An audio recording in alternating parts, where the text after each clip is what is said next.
Hi everyone, it's Bob from Greybeard Models. Welcome back to the channel. So, getting back to some work on the bench. Had a bit of a break, couple of days, whatever, and now decided to get on with something else. Now I had a clear out.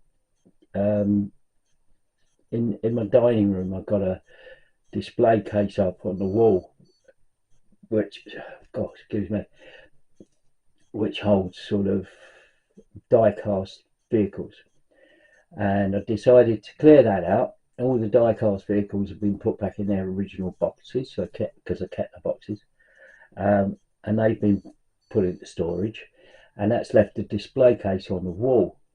What I found was it's the right size for 1/72, 1/76 scale vehicles, and I've got quite a few kits of that sort of size. I've got, you know, the Airfix recovery set and all of that sort of thing, and an Airfix scamel tank transporter, bits and pieces like that. And I thought, well, what I might do is change tack. Instead of doing 1/35, do 1/72, 1/76, and put that in that display case. So without further ado, we'll get over the bench and we'll have a look at the Saracen Armoured Personnel Carrier that I've got from Ace Models. Lovely little kit. But without me waffling on, let's go and have a look. So I thought I'd do something a bit sort of different. One, it's 1/72 scale. It's a Saracen Armoured Personnel Carrier, FV603B. It's by the company called Ace, I think, isn't it? Can't see.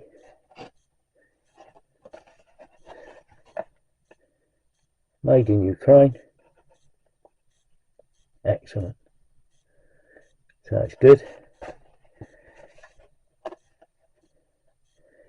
And it's their catalogue number 72433. It's a Ace digital design. So anyway, let's get the box open. Right, well, sorry for the glare on the box lid. I picked this up from eBay. Previously loved, but it's actually, everything in the box is there. All the parts are still in their sealed, if I can get hold of it, sealed bag, and all the screws look clean. The instructions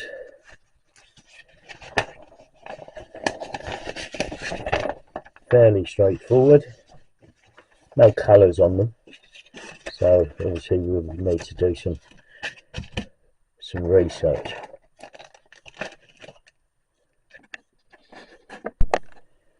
Alright, so the three sprues are basically this one.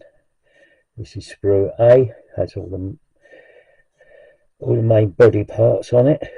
It's actually really quite well moulded, this stuff. There's a very small piece of a gun there, very small Bren gun there by the looks of things, but it's good size and good moulding.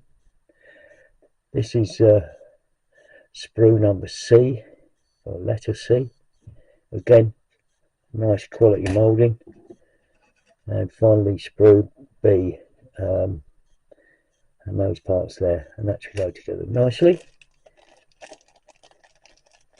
Tyres, yeah, rubber tyres, that's a shame, but they can be coloured. And a set of decals, tiny decals. Right, so the instructions, as I say, fairly straightforward. Put the body shell together, additional parts and the underside here, all the suspension units, put those together, top of the body shell and the underside, I think. Sorry, the sort of skirts on the side. More sort of armour parts. Little turret. There's a tiny little Bren gun there. Assembly of the wheels. Put all these parts on. Finally put the wheels on. And it gives you 3 sets of colour schemes. One from 13th Platoon Royal Anglian Regiment in Aden. The Queen's Royal Irish Hussars in Malaysia, 1964. And finally the Royal Tank Regiment in Northern Ireland, 1962. And the colour call-outs, but the basic colour call-outs. So we'll make a start and see how we get on. Right, so part A of the instructions. Oh dear, this is really funny. After doing 1/35 scale, but hey, it's actually quite good. I'm quite enjoying it. Anyway, that's part A. So we'll move on now to the next part of the instructions, which might be not indicated, but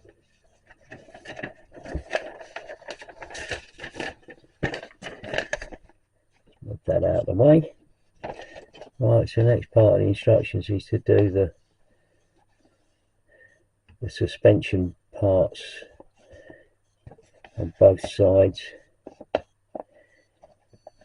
and then add the panels either side and bits and pieces. Oh, there's a shovel there, so, and parts of the nose as well. So we'll get on and make a start on this lot. I think we'll just concentrate on the suspension underneath first, and then might move on. Right, so we've got the first section built with the axles there, all the drives there, and the body shell.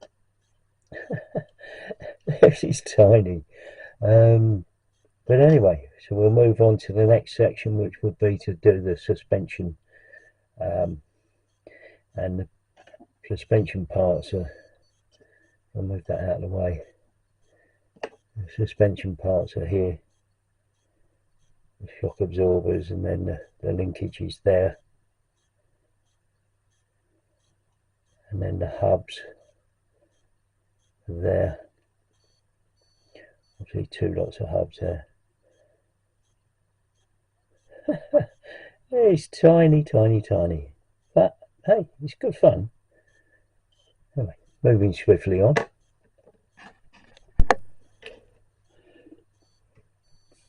Right, so we got all the sort of suspension units and the axle bases fitted, and now fitting along the side panel there, and the exhaust part is put in there. So I've got to do that on this side. So we've got fairly good progress. One of the things with this kit, I'd say, is you need to make sure you really tidy up all the burrs and the edges and all of that sort of thing, to get it to line up properly. And I noticed that in some of the parts there seems to be a slight misalignment of the tool. So again, it's like cleaning up seam marks and just generally lining things up, so that, you know, if they're sort of up a bit, then just dress that down so that there's an even sort of surface. But apart from that, it's going together really well. I mean, it's just tiny. One of the other things that I spotted recently was these. If you're like me, you use sort of scalpels and things. This is a scalpel by Swann Morten, and it's actually a sort of protective handle. It's a far more robust handle than a normal scalpel handle, but these ones by Swann Morten are really nice. I like the idea of being able to tuck the blade away. I don't know about you, but there's been a number of occasions where I've gone to pick the scalpel up and the sort of handle slipped into my hand, and I've actually nicked my fingers, or you know, I haven't cut myself badly, but you know, the risk is there that you could cut yourself badly. So I like this idea. So I've got a couple of these. I've got my favourite blade in that one, and then I've got this curved blade which I like in this one. So I've got a couple of, they're both, you know, handy, and then when I put them into my tray when I tidy up at the end of the day, yeah, they're just there, and there's no danger in me putting my hands in there to maybe grab something else and pick up a blade by accident. So anyway, I'll push on and do this, and I'll come back to you. Right, so we've got a primer coat on all of the parts. Obviously there's a major, because of the small size of this, managed to do a full assembly pretty much, and get some primer on. So the next thing is to do a bronze green coat. I do have the Vallejo bronze green, so I'll give it a coat of that, and then we'll get on to the next part of the build and get it finished, and that will be in the next video. So thanks for sticking with me and watching this. Hope you enjoyed it. If you did, and you're new here, do a like and subscribe, and I'll see you on the next video. Bye for now.